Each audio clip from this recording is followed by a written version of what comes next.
Hi, Hazel. Show him your dog butt. You know what I needed? I needed another project. No, I didn't.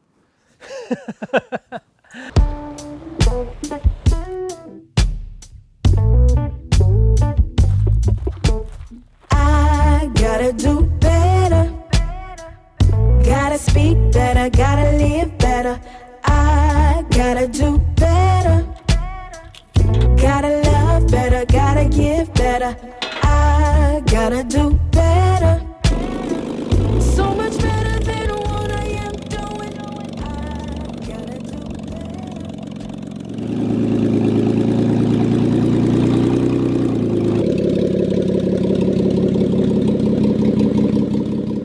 better. Check out what I got behind me. This is a 2012 Jeep Wrangler Rubicon that Fred Williams built for Petersons 4-Wheel and Offroad Magazine and Ultimate Adventure back in 2012. This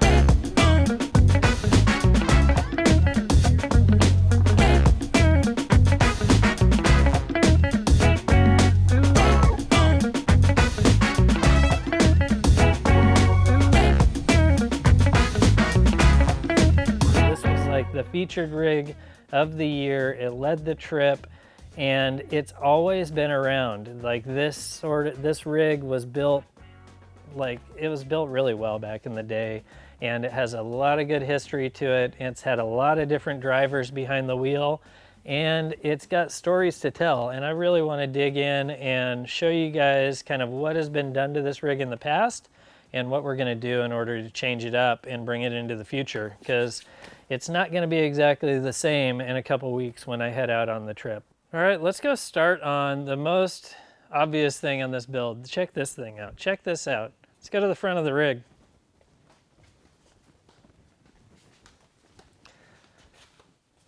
This thing is the double-ended JK, or the push me, pull you, or the double-beaked golden eagle, or whatever you want to call it. This thing was a wild build back in 2012.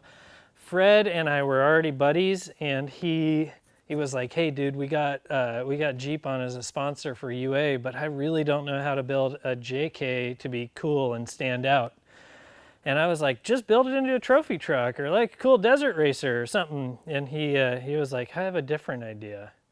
And this is what he came up with. This thing is wild. It's got two front ends on it. It was a two-door Rubicon JK, and now it's got like two front ends on it. It's got two front whole frame sections. It has, like, it's just wild. And this thing was like either a love it or hate it type of rig when it was built, and I hated it. I liked the fabrication on it, but I couldn't stand the style. But it did what Fred needed it to do. It stood out in a crowd of JKs when they were already like 5 years into their build run.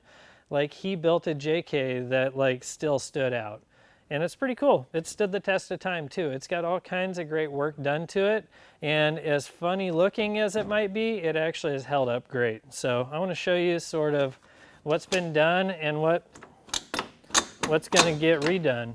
This was the very first year of the 3.6 Pentastar engine, and it's still got that in there.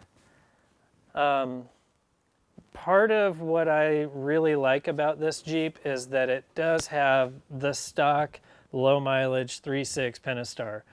All these, a bunch of these other Jeep guys are like, oh, put a Hemi in it and do this and change that. And I'm like, no, dude, this is a 50,000 mile, like really good running V6. It did have the catalytic converters stolen on it.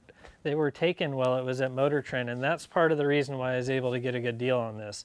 The battery was totally shot and dead. The catalytic converters are missing, and in California, those were like $4,500 to replace. So I got a killer deal on it because it's like, it kind of has problems. It needs a power steering pump. So the steering, basically, it will turn right now, but it turns really hard. Exhaust is trashed, catalytic converters and oxygen sensors are missing. But the bones of this thing are great. Like, check out the suspension on it and the axles. It went on its first UA with those Spider Tracks parts in it. I mean, it had rear steer. He went all in on this double-ended, like, push me, pull you vehicle. It was so cool. The rear steer and like rear front and tail lights in the headlight spots. It was super cool. And at some point, he was getting it ready for another Ultimate Adventure, and it was going just sort of as a support rig. And he did a swap to these Dana Ultimate 60 crate axles. It was probably around 2016 when they came out, and he swapped over to those. So it went from like really cool race car axles to a really cool upgraded JK bolt-in axle, which I'm stoked on. Like the fact that this thing has 1 tons under it, it's got big U-joints, it's got electric lockers. I don't know what gear set's in it, but I've seen this thing on 40s before and it worked fine. It's on 37s right now because Christian Hazel had to do an article for the magazine towards the end of the magazine life, and he threw these 37s on it for a magazine article. So it's been on multiple Ultimate Adventures with different cronies driving it. It's been to Alaska. This thing has been to the Northeast. It's been through Death Valley. It's been on JP Dirt and Drive Adventures. It's been everywhere. And some of these parts are like, they're original to the build. It's got, I think it has some original BDS or zone suspension links on it. It's got these factory Mopar shocks on it. I think this is a factory Mopar like 2-inch lift spring. It's kind of shows that you can get a Jeep and bolt some of these parts on. It doesn't all have to be hand fabricated and like race car stuff, and they will survive. I mean, this thing's a perfect example of that. This is another reason why I really wanted this Jeep. It is nicer than my daily driver. It is dirty and there's stuff in here. We're gonna clean all that out. But I mean, this is a Rubicon. It's a Rubicon JK. It's got power steering. It's got navigation. I think it has navigation. It has leather heated seats in it. I mean, that's what I want it for, because it's gonna start snowing here any minute. And I wanna be able to drive this thing through the winter. So this is a cool rig. In here is relatively stock. It has some grab handles that are like an aftermarket thing that go to the factory roll cage. And then if you look to the back, we've got like this crazy like I don't know if I want to call this a Targa bar or like a flying buttress bar, but this is all like hand fabricated from Luke out at Hazard Fab. It sort of acts as a roll cage and a way to turn this thing into sort of a sealed up truck cab. So we've got plans and we've got good bones. Like we've got switches and wiring and stuff is already done. But while it was at Motor Trend, the winches were stolen off of it. The old race radio got stolen. It had the catalytic converter stolen, obviously. So we got to kind of dig in here, clean this up, get to a starting point. But hopefully we can sort of leave this area untouched relatively before I take it on Ultimate Adventure. All the real work is back here. This is the whole area that like was so controversial when Fred built it. I mean, it's not that, it's just sheet metal and fiberglass, but making this thing a forwards, backwards Jeep, like some people hated it, some people thought it was kind of neat. Some people think it's super dangerous going down the road because you can't tell if the car in front of you is like coming at you or not. It's time to get rid of it. It's time to change this thing up and see if I can sort of put my spin on what will make this Jeep cool without undoing too much of it. I really like some of this stuff that's going on, but some of this stuff has to go. So I guess it's time to dig in and start unbolting and figure out where we end up on this. I have plans, I have really loose plans to turn this thing into a truck, or at least like a Jeep back half, so that we have a little bit more storage space, and so that it just sort of resembles the back of a vehicle instead of the front. We gotta take like all this junk off. I guess it's go time. Enough talking. Let's start working.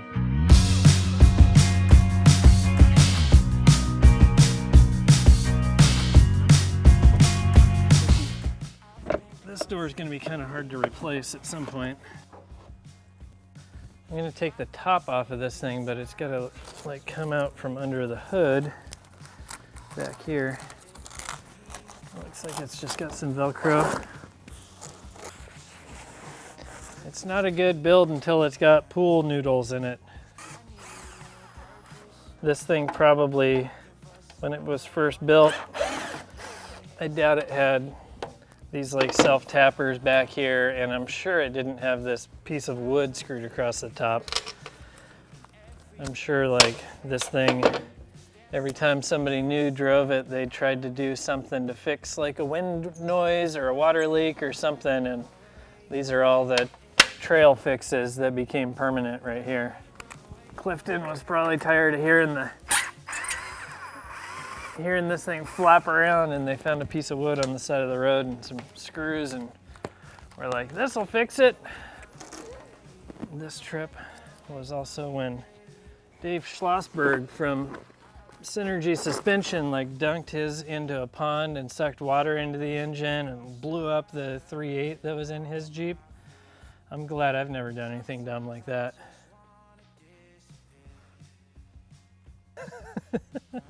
Pool noodles, that's like a tongue twister.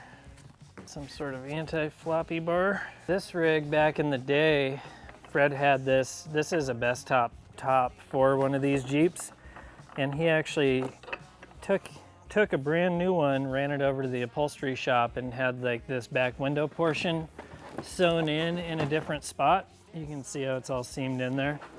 Pretty cool. Like they've been on board on this build since the very first one. And we've got a whole bunch of new Bestop parts that should be showing up in the mail here pretty soon. Kind of curious to see like what they have done over the last few years to change like how these JKs, how they the tops go together on them. This can get set aside. I'm probably not going to throw it away yet because I don't really know what we're going to put on it, but I don't know, it's like a total Jeep now. It's cool. There we go.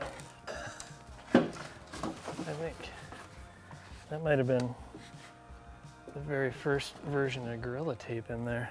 A little bit more wood. I don't know what that one went to. All right, this hood's coming off of here. Originally, I wanted to reuse this on the front because it's kind of a cool fiberglass like aftermarket deal that looks like it's off of an HD 2500 Chevy. But I'm not going to do that. I'm going to go put it on Marketplace and try and make 15 bucks back. Yep, yeah, this is UA history right here.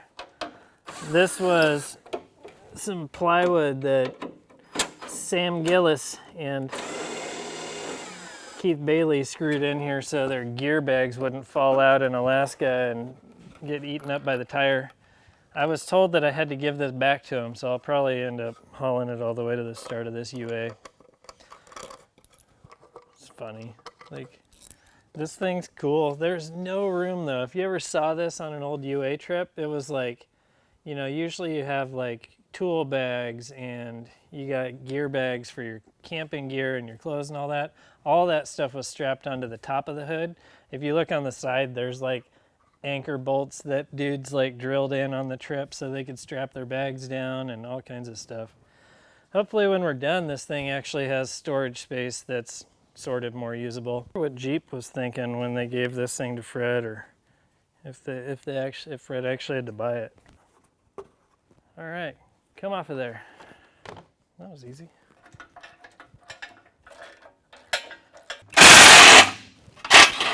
Something's gonna drop on my foot.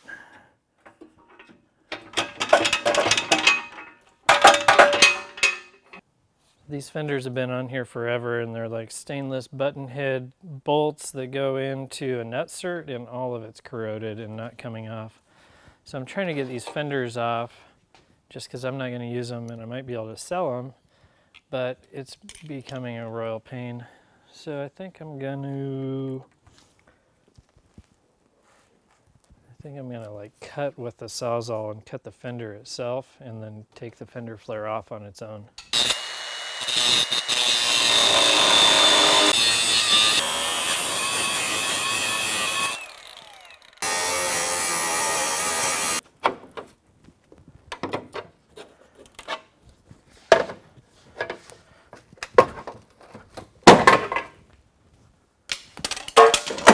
There we go. Cool.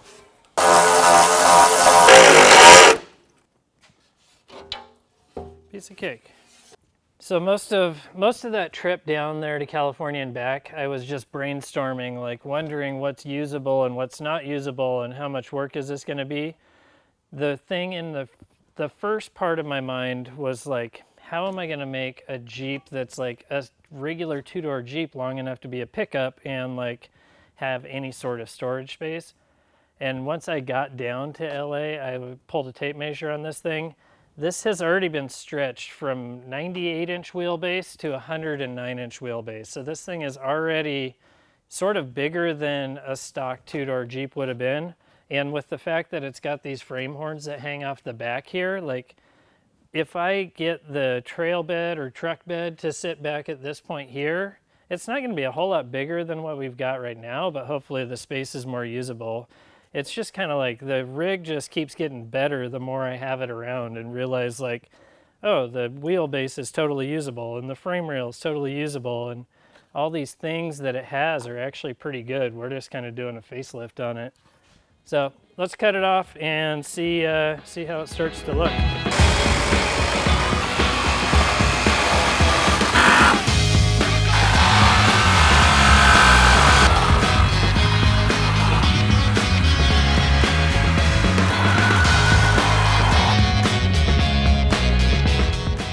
So much less front ends on it now.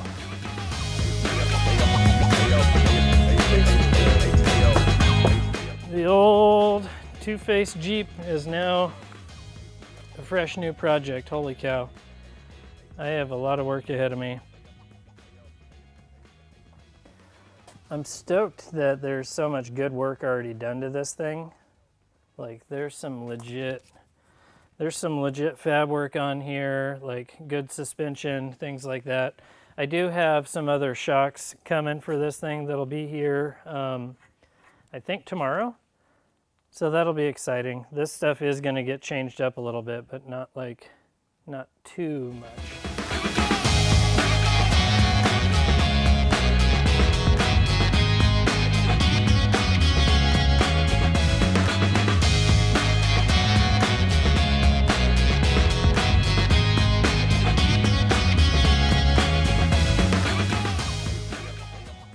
All right, day one on the build or teardown was pretty rad.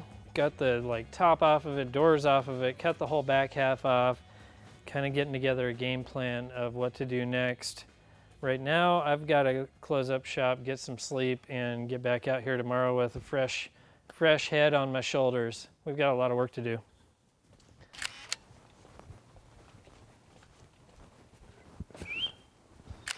All right. The butter Jeep is off the lift and the two-faced Jeep thing is in its place. We have some room to work finally, and I've been bouncing ideas like all over the place trying to figure out how to turn this thing and this space into a cool looking truck bed. And it really just comes down to digging a little bit farther back and getting rid of things that aren't going to be part of the Jeep cab itself. So we're going to dig into that. We're going to like wipe off a little bit more of the back of this existing cab, clean that up, and then we can start figuring out what the real truck bed is going to be. I don't know if it's going to be tube work yet or if it's going to be just buying another truck bed and trying to fit it on here. But we got to get this kind of stuff up here out of the way first so that we have sort of a clean slate. Let's get busy. So I'm trying to figure out the like shape that's going to make the cab cool, but at the same time we have sort of like a factory start for a fender flare, and I would like to use this portion as a landing pad. So it's just sort of like dissecting this thing and figuring out where the best place to cut is. Right now I'm kind of thinking like right here at the back of this Targa bar and then come straight down here to this rock slider, and that's a pretty good starting point to start getting the real shape. That'll be cool. Or cut that. The one thing I really don't want to do is like cut farther forward than that back panel is, because I don't want to like have to redo the whole thing.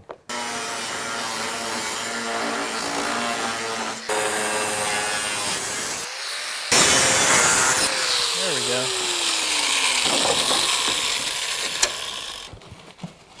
What is this?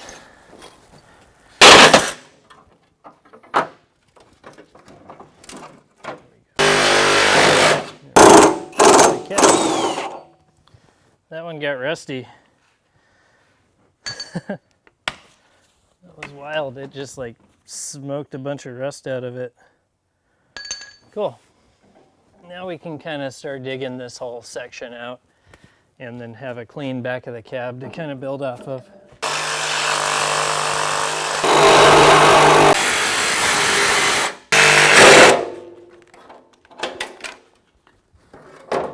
Sweet. Dude, I'm stoked. I am stoked on this. We just kind of like cut off all that like weird bulkhead area, and now it's actually kind of taking shape and looks like a truck cab, and we got less like weird shapes to deal with back here. It's gonna be good. Like patching this in and making it look like a factory truck is not gonna be all that hard at all. Stoked.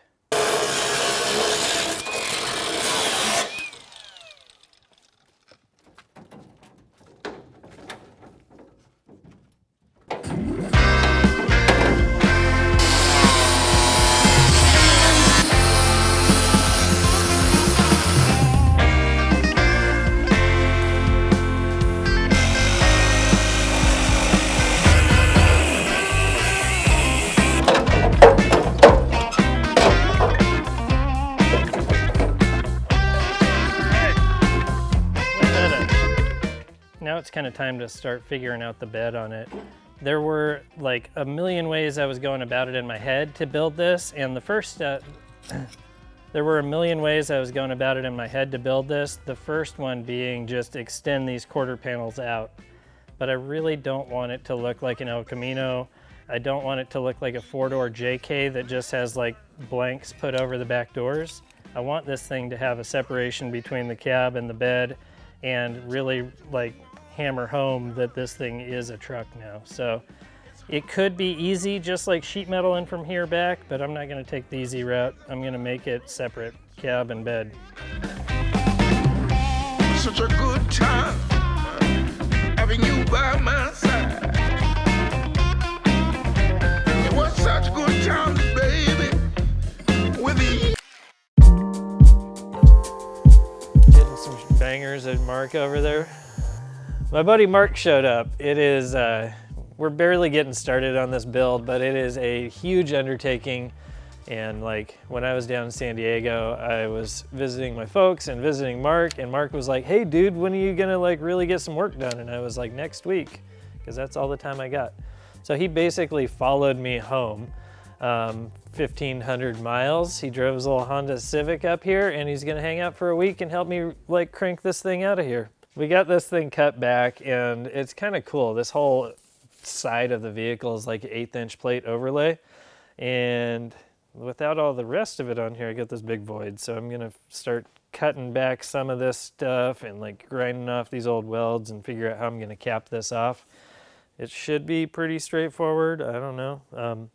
It's gonna get a little funky trying to like blend all this and make it look like decent bodywork, even though it's also like basically a roll cage made out of plate. So I'm gonna peel all this junk off and start laying some sheet metal over it and see if hopefully by the end of the day this like looks like a truck and not like a bat cave or something weird.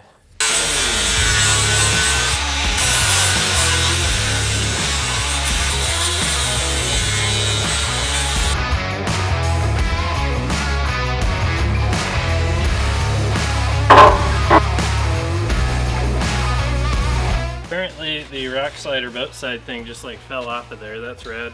These things have nut certs, and they usually don't survive being tightened down and loosened up a bunch of times, but they actually work this time, which is rad. Mark's about to take the fenders off. These are like kind of controversial in my mind. They're really nice aluminum fenders, but I kind of don't like the look of them, so we're gonna like pull these things off, peel the wrap, and then I want to fit like a factory Jeep fender on here also and see which one I like better, factory Jeep or this aluminum super expensive buddy. Hopefully these come off real easy too.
we got a bunch of stuff cut off the frame and like got the body all trimmed back. This is sort of like the ground zero starting point for the build.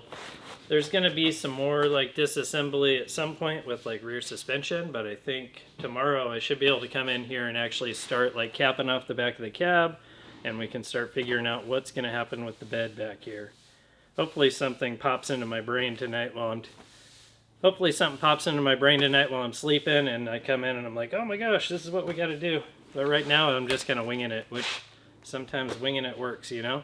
Mark got the fender off, he got the rock sliders off, so we're kind of in a good starting point for tomorrow. It's looking good.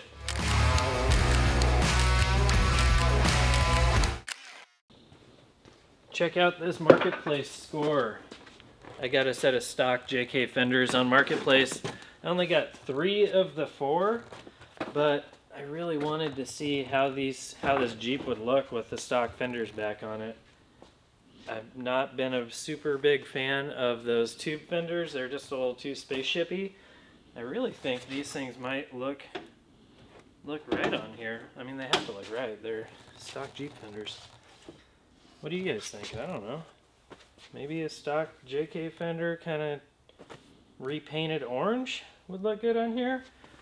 I got the rears also. I think if I do like a stockish rear fender, it'll really like make the bed look a little bit more proper. That actually looks bitchin'. That is super cool. So I'm trying to build this thing to where it's like obviously a little different than it's supposed to. I want it to look like I changed some stuff, and like I said, I never really liked the look of those aluminum fenders, so if I can throw these things on there and have it kind of look a little more like if it was a factory Jeep truck, I think it'll look really cool. These are massive. I've never been a big fan of having like a fender on another fender and having the fender that actually hits rocks be stronger than the fender that is like part of the structure of the vehicle. So those big metal fenders just bolted to the stock stuff has always kind of weirded me out, because like you go and plow that thing into a rock and it's just gonna like damage a bunch of the real structure. Where if you get the stock plastic flare and you trim it for your big tires, you can hit this on a rock and it'll just flex or deflect, and hopefully you don't end up damaging the rig. Yeah, that's it. That's gonna make it look like a Jeep again. I like it. I like it. What I'm going for here is like I want to build a tube bed that is strong enough to like take a hit and be like an off-road style bed, but I want enough things on it that kind of make sure you know it's still a Jeep. So if I can run this stock plastic flare on like a hardcore tube bed, it seems like it'll have the best of both worlds. And then I've also got a set of stock Jeep taillights that if I work those into the back, it's like it'll kind of have that sort of classy and sort of hardcore look, and I think that's what's really going to sell this job.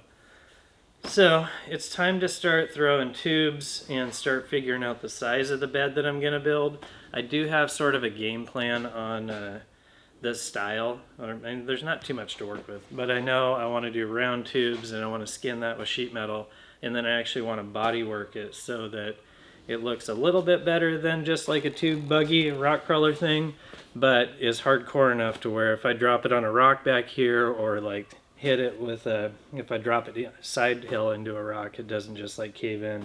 I'm just gonna kind of sketch this thing out first, like the style of the bed. I'm not a good artist by any means, but I want to do like if this is my bed rail, we'll come down here in the front. That'll be a simple shape. We'll come back just a little bit and then kind of mimic that Jeep flare style. It's kind of long in the front and then shorter towards the back. And then this is going to come back and then kick up just a little bit towards the end. That'll be my vertical. And then the trick back here I'm having a hard time with is like I don't want to just have a round tube like a single radius, because it won't match that Jeep tail light. So I've got to kind of figure out how to miter cut here and get this shape around this corner to have 2 breaks in it, That way it kind of matches the look of a JK or a JL tub. Then we're just going to kind of drop a tube here. Look real simple, big old honking flare on here. It'll look like a Jeep, and then I'm probably going to leave the tailgate open right now. Partly because I'm thinking if I lay down the spare, I can have like part of the spare kind of poking out the back. I don't know, like have part of the spare poke out the back so it kind of actually looks like the tire is sticking past the tailgate and it's sort of part of a bumper system. But also, the biggest thing that I'm trying to do, I got to fit a 40-inch tire in here laying down, and I want to put my fridge freezer in here and have room for tools and bags. And the thing that this thing never had before was room for anything. So even if it hangs out the back a little bit, like as long as this thing is more usable for adventures like being able to camp out of it, it's going to be spot on. Adventure rig, not hardcore rock crawler rig. Adventure rig that can do hardcore rock crawling.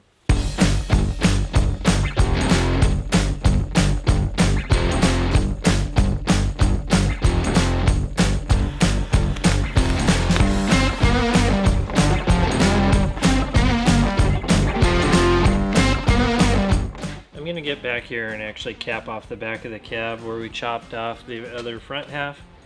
And typically you would do like a roll around this corner and stuff, but since this has all of this kind of like roll cage targa bar structure, it just needs to be squared off. So I'm going to basically take some sheet metal and run it in here from this edge to in here, and we will weld this thing shut. I'll body work it when it's all said and done, and I'll probably finish weld a few of these seams just so it's a little more finished off, but it's going to be boxy here and it'll be boxy there, and by the time we're all said and done, it's going to all look really good. It'll all look good together. I'm stoked though. I'm kind of like, once we get this thing capped off and I get a little bit of work back here so I have a back window area sorted out, then the bed will kind of be its own separate beast. Mark's going to go through and repack the front wheel bearings and check the hubs and kind of do some of that maintenance stuff on here while I'm back there trying to figure out how to cap the back of the cab off. This thing's been wheeled like everywhere from Maine to Alaska, and I have no idea when the bearings were checked last, so we got to kind of do a little bit of preventative maintenance as we're making it cooler at the same time, I guess.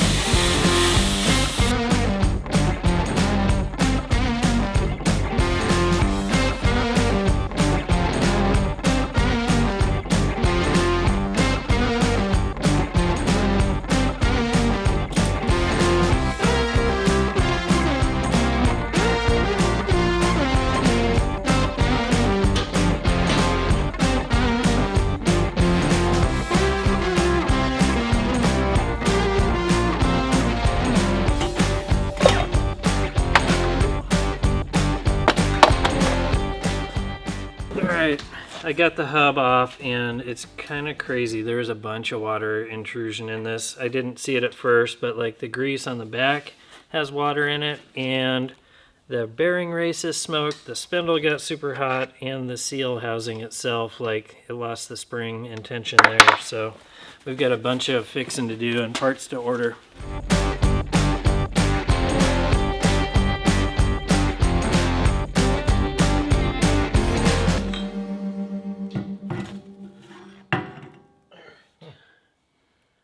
We got like the whole driver's side torn down, and we have like damage on the bearings and races from water.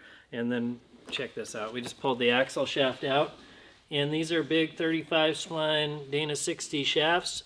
You can see right here there's a twist in the shaft, which means this thing is pretty close to being broken. I mean, it's good right now, but it's like 4 or 5, maybe 1 trail away from actually breaking a front shaft. So I'm going to have to do a little bit of research and see if I can upgrade these to a chromoly or if there's an off-the-shelf replacement for it. But right now, it's still teardown mode and figure out what the real problems are. That one's not a problem yet, but it's probably going to be one on the trip. Dang it. Dang it. Bob Saget!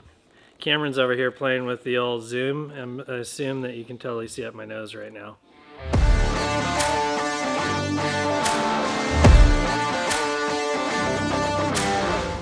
That's mostly Alaska mud water grease.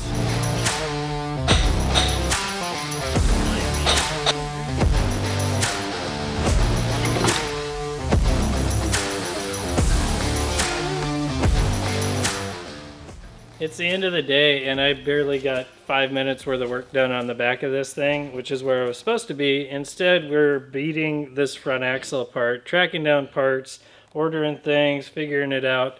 I got to wrap it up so I can get to the auto parts store and see if we can at least find inner wheel bearings and seals before tomorrow.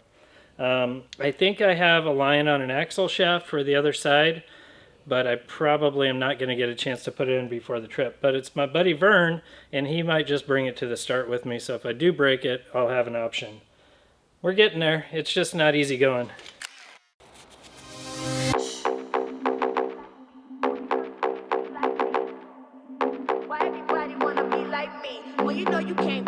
We're back in the shop. We actually tracked down almost all the bearings and seals we needed for the front axle last night. Went to like 5 different auto parts stores. I actually ordered a front inner axle shaft from a place called Down to Fab. I was able to find that kind of funky Dana Spicer axle, and I've got that thing coming. It should be here Friday, so stoked. After Mark gets all this stuff painted and the bearings packed, then it's just going to be a matter of like slamming that one new axle shaft in at the end of the week, and that thing's going to be dialed. I'm back here finally starting to get some fab work done on the back of the cab and actually putting things back together, not just taking them apart.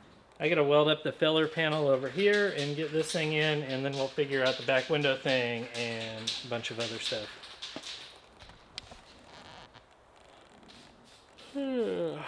Any, many, money, mo. I'm so fly, know that I know. Why you wanna mess with me? You know you not getting with me. I don't need to speak, you ain't messing with my energy. No other like me, the true work of art. Cool, pretty masterpiece from the start. I stand tall, I stand proud. No need to follow on the leader of the crowd. Every step, every move, I'm so divine. Walk into the room, they be like, dang, she fine. Confidence on lock, in my own league. How can you be hated when you can't be me? How you keep talking, you can't be what I be. You can't move, Hang on. I am sort of finishing this like 1/8 inch plate, and I'm trying to tack it to this stock, or I'm finishing up this 1/8 inch plate and like tacking it into this back wall. Back wall's kind of flimsy, but I think as I'm like clamping those two together, it's actually going to give it like some tension again. I get these tacked in all through here on both sides, and then we're going to figure out sort of a back window thing that's going to happen. It's going to start with just a piece of tubing in there.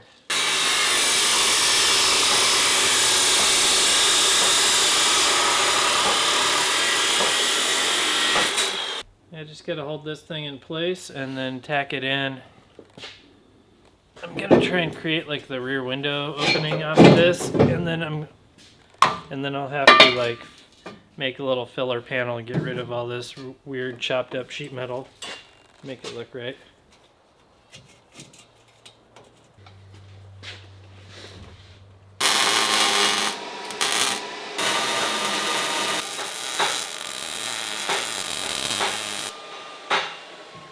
Dang it, man. I'm tired.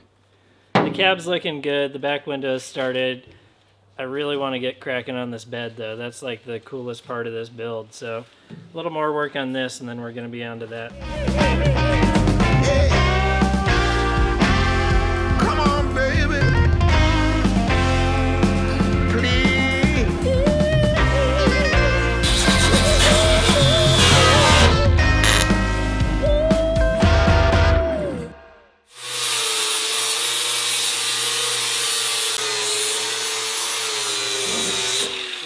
Let's figure out at least sort of lengths that we need. I'm going to be right around 52 to 55 inches on this bed, I think, long. And then we'll go see what I have. I think I have some like 1 3/4 090 DOM tubing that's going to be like the perfect size for this and not overly heavy. I'm pretty stoked to try this whole process out. Like, Mom's Spaghetti, my Ford truck, it has a bed that's made out of tube with like sheet metal on it, but I never like finished it and bodyworked it.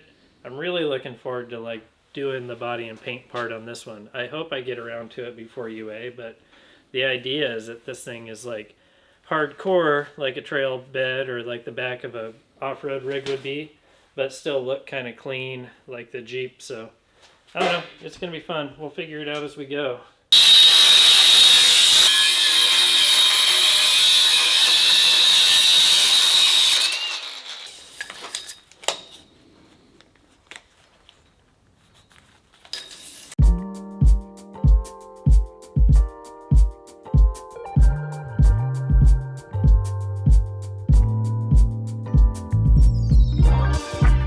I'm trying to get this shape that sort of resembles a JK corner, and it's not just a straight 90, it's got like a second angle built into it. And rather than wasting that DOM, I just grabbed a piece of 1.5" flat bar, and I'm going to use this to sort of create my shape that I want, and it'll give me my angles to cut the tubing at so that I can duplicate it without wasting a bunch of money on practicing on the DOM. You can also do this with like cardboard. If you cut strips of cardboard and then you can kind of like overlay it and connect dots, you'll find your angles that you need. Pretty cool little trick. Let's go chop this thing up and turn it into a bed corner.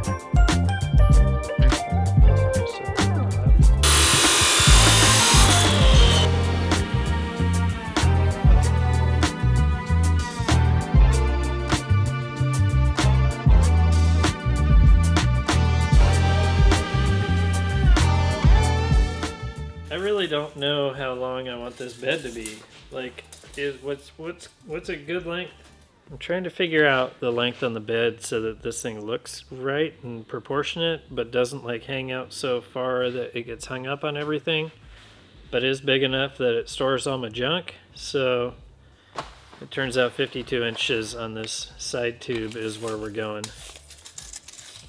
That's still a little bit smaller than the bed on like my Mazda, but the whole proportions of this rig are totally different than that truck.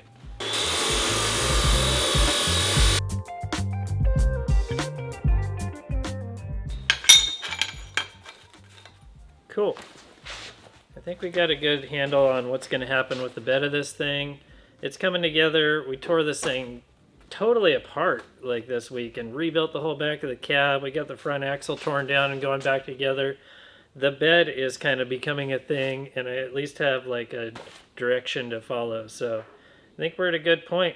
Thank you guys for watching the Dirthead Shed. We'll see you guys next week, and we're going to be like figuring out the rest of this whole bed thing and hopefully tearing into some suspension work.